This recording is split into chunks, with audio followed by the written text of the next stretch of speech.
Olá, cursista, tudo bem? Bom encontrar com você aqui nesse módulo sobre paradigmas da gestão pública. Nessa disciplina, nós veremos aqui sobre conflitos de interesse no trabalho. Bom, aqui, pensando na ênfase dada à administração pública, gestão pública, inicio perguntando para vocês, o que há de diferente nos conflitos de interesse na administração pública e os conflitos de interesse que normalmente acontecem no setor privado, por exemplo. Quais são as peculiaridades que são inerentes ao setor público? Já parou para pensar? Pois é, existe, porque temos diversos princípios da administração pública e que têm que ser observados diferentemente da administração privada. Bom, são questões ligadas ao interesse primário, como denominamos aqui, que é o interesse na coletividade, na coisa pública, o interesse público em si, e os interesses secundários, que são aqueles interesses particulares, pessoais, né, muitas vezes até profissionais, mas são vantagens profissionais que são exclusivas daquele servidor. Muitas vezes interesses políticos ou de convicções, né, crenças pessoais. Então, esses interesses, eles devem ficar em segundo plano em decorrência do interesse primário, que é o interesse público. Isso é um dos tipos de conflitos de interesses que, comumente, todo ser humano, né, ele pode estar sujeito e ocorre várias vezes aí na sua jornada no trabalho, né, na sua história, né, durante a jornada trabalhista. Então, assim, pensamos, né, existe uma regulamentação, uma normatização recente sobre a questão de conflitos de interesse. Existe um olhar mais aguçado recentemente sobre conflitos de interesses. Os conflitos de interesses, e aqui é um ponto importante, muitas vezes eles vão além da questão da legalidade, porque o ser humano, o agente público, o legislador que seja, ele não consegue antever, ele não consegue prever todas as situações que estarão sujeitos aí no dia de trabalho, né? No dia a dia do trabalho. Então, muitas vezes, a gente tem que se guiar por princípios, né? E pela ética. E a ética do setor público a gente pode chamar da ética pública, né? Pautada aí nas peculiaridades dos princípios que regem a administração pública. Então, sempre teremos aí o que em políticas públicas a gente chama dos stakeholders, os atores, os agentes externos, né, ou até internos ao Estado, mas fora daquele setor nosso, que interferem ou que tentam interferir em determinada ação ou política pública. Esses interesses, muitas vezes, eles podem tentar nos influenciar ou ingerir em processos que estamos lidando, e a gente tem que ter muita convicção do que é mais acertado ao interesse público, para que a gente saiba lidar, aí, muitas vezes, com esses conflitos de interesse. Olha que interessante, em geral, essa regulamentação recente sobre conflitos de interesse, ela vai trazer um ponto muito importante também, trabalhado, né, mundialmente já há muito tempo, a questão do sigilo profissional, né, em algumas áreas, em alguns tipos de serviços, como comissões de licitação, né, aquele segredo que é importante pelo interesse público, para que não haja prejuízo a terceiros ou favorecimento de terceiros, né, para que não se vaze nenhuma informação.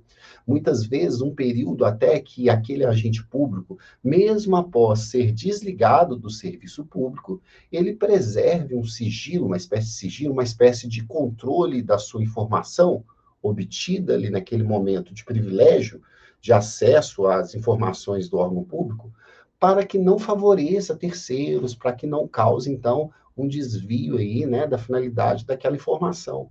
Então, o conflito de interesse, ele é um tema muito amplo. Então, é importante aqui a gente ver nessa primeira aula também os fundamentos e conceitos. O mais importante, a meu ver, é essa questão de ter sempre uma clareza do interesse primário, o interesse público na coletividade, no todo.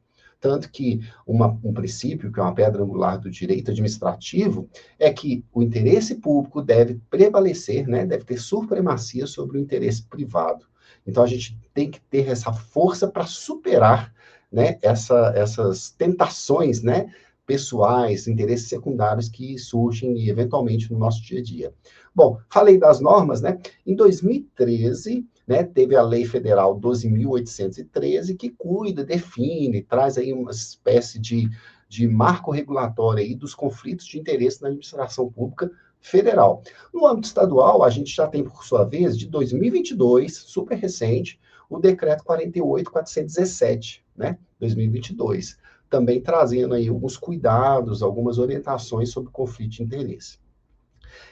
Então, assim, esse conflito de interesse primário, ele tende a ser influenciado a todo momento por interesses pessoais. E aqui, só a título de exemplo, imagine, como eu disse, uma comissão de licitação, que você tem o dever ali de sigilo, né? Ou um processo de sindicância, um processo que você está envolvido num segredo natural, né, daquele trabalho, e você não pode vazar informações ou permitir que essas informações cheguem a terceiros, porque pode até comprometer o resultado daquele seu trabalho, de uma comissão, mas por amizades, né, com terceiros externos à comissão, ou por esperança de estar fazendo um favor, né, estar fazendo uma média com alguém, uma chefia, etc.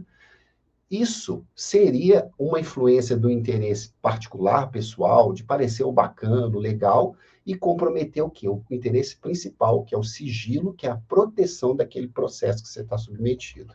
Então, não tente, né? Não podemos tentar favorecer outras pessoas, né? Favorecer com informações privilegiadas, né? Nem nossa chefia, gente, isso é muito natural. Os membros que estão numa comissão, eles não têm que falar nem para a chefia as informações que estão sendo discutidas ali dentro, porque isso pode ensejar, né, certo tipo de pressão, ou comentário, ou algum tipo de influência. Imagina que a pessoa fala com uma chefia, e depois ela volta para uma reunião na comissão, e ela vai ter um peso na consciência de ter que pensar com uma orientação do chefe, porque senão, depois que for registrado numa ata de julgamento, etc., ele vai falar, olha, mas você sabe o que eu penso? Como que você pôs diferente? Não posso confiar em você? Entende o peso disso? É complicado. Então, o interesse fica maculado. Então, assim, temos que sempre priorizar o interesse público da coletividade. E aí, gente, não podemos ter sempre em mente que o conflito entre o ético e os interesses, ou seja, o, a questão ética, ela vai ser um guia para orientar nossos interesses. A questão ética de pensar na coletividade, pensar no menor, pensar na cultura organizacional, no impacto que tem. E aí, só para fechar essa aula, no estado de Minas, a gente tem uma forte influência também, ali a partir de 2022 também, com a política mineira de promoção da integridade. Então, as instituições, órgãos e entidades, né, da administração pública estadual têm cuidado aí de fazer seus programas de integridade. Isso tem se tornado algo muito forte, né, principalmente aqui no estado de Minas Gerais, e isso é muito importante para fortalecimento desse espírito ético, né, para que tenha assim um espírito de integridade aí intrínseco a todos os servidores. Isso é muito importante, com envolvimento, engajamento da alta administração, né?